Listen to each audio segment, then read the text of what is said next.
Hello, we're at Forge Park 495, a massive parking right at the end of the Franklin line. Right now, we're getting Gatra Go across its zone all the way to Mansfield to go up to Canton to go ride the Stoughton branch, which is Boston's weirdest branch line. And without any further ado, here's some history, and I'll see you if this minibus shows up. I really hope it does.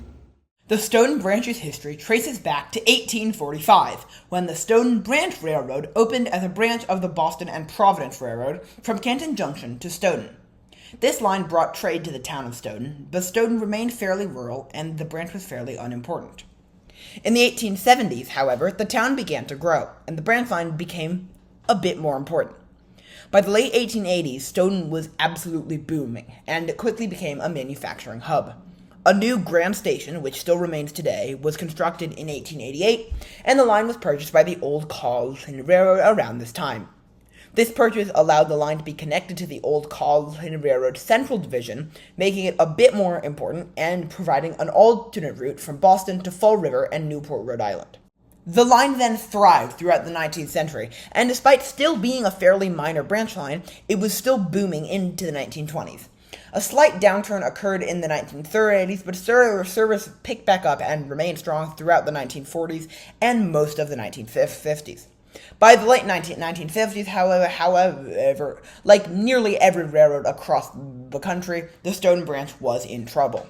In 1958, service to Northeastern on the Old Colony Central Division was once again cut back to Stoughton, and service continued to be cut. In 1968, when Penn Central was formed, the line was truly on the brink of abandonment, but in 1973, the MBTA stepped in, and service slowly expanded. The town of Stoughton, and later Brockton Area Transit, provided a subsidy, and the line began to operate as we know it today. So, with that admittedly fairly short history section out of the way, let's go see us in Mansfield after the craziness that is Gatra Go.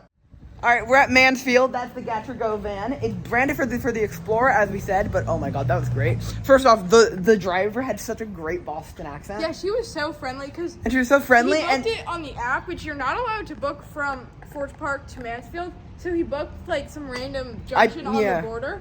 But the routing had us go by here anyway, so it probably saves her 5 minutes of her time. And then that's the Blue Apple Bus Airport Express bus to Mansfield.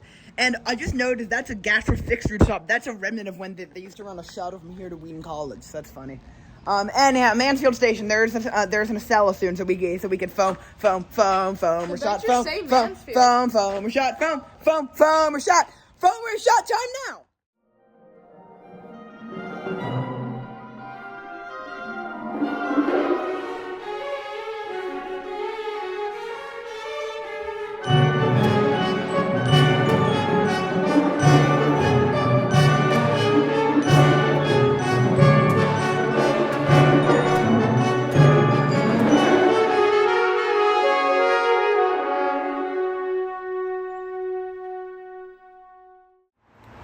Here's our train approaching Mansfield as we head up to Canton Junction. So, enjoy this fun shot, and I'll see you at Canton Junction.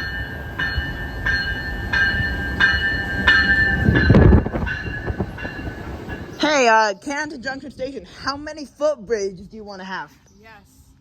Yeah, this station could actually be called the Footbridges of Death Station, but we're up to die of heat, so food!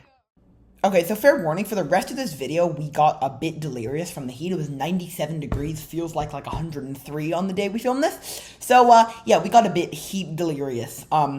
But what we did is we got some food in Canton Junction Station at the cafe in the old station house. It was very good. And then we hopped on the train, stopped at Canton Center, and then here's a little description we filmed after Canton Center.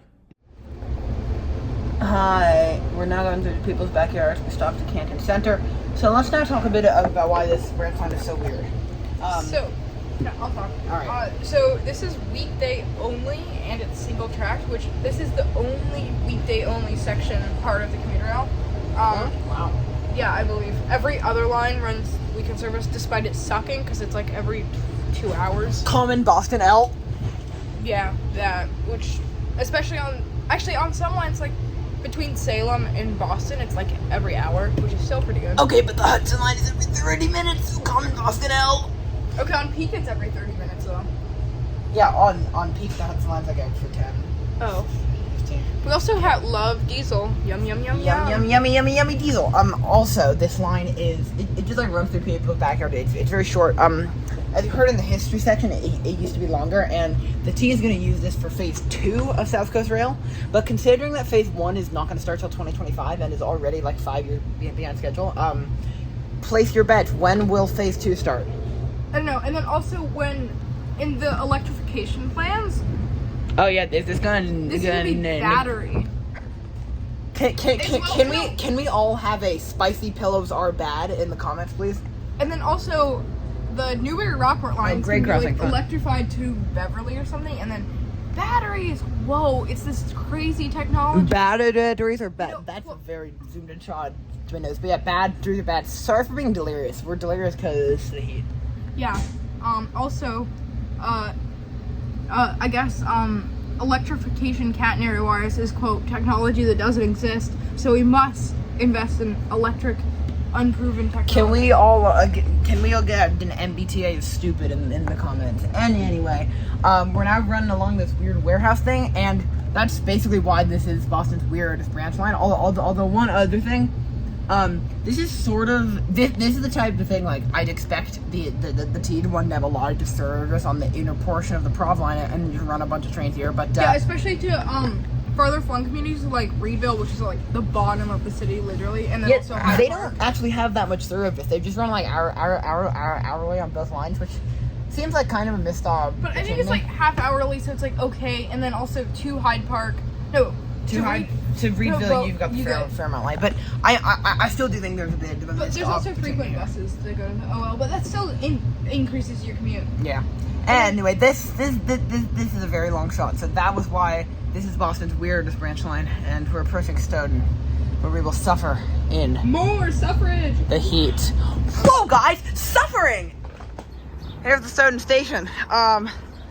Here's the actual MBTA station across the road, which is not great. But the station building, built in 1888 according to that sign. But I'm delirious and I don't want to look it up, so I'll put a text box up. Station for like a medium-sized town. Like on the middle of the line. Also, we're in bat territory now, so. Funny. The bat center. Anyway.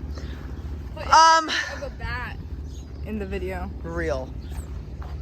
Stoughton. So what does Stoughton get? What do you think Stoughton should get? I think it's like a 6. It's accessible, but it's like meh. It's just meh.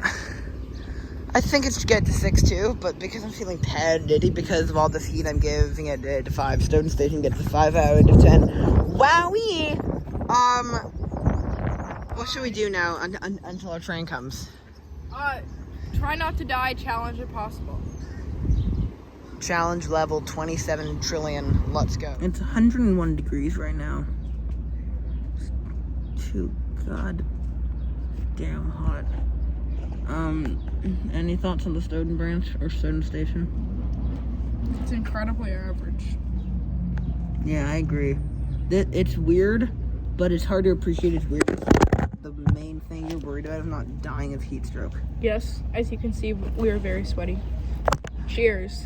Bye. Hello. So we didn't exactly film a very coherent outro. I'm pretty sure I got heat exhaustion that day. Because I slept on the whole train back to Boston, and we canceled the rest of the plan. I went back to my hotel, and then I just slept for like 3 hours. So yeah, fun fact, guys, don't go out in the 103-degree heat and spend extended periods of time outside. But I'm going to use this failed outro as actually an opportunity to tell you about some cool things that are happening on the channel.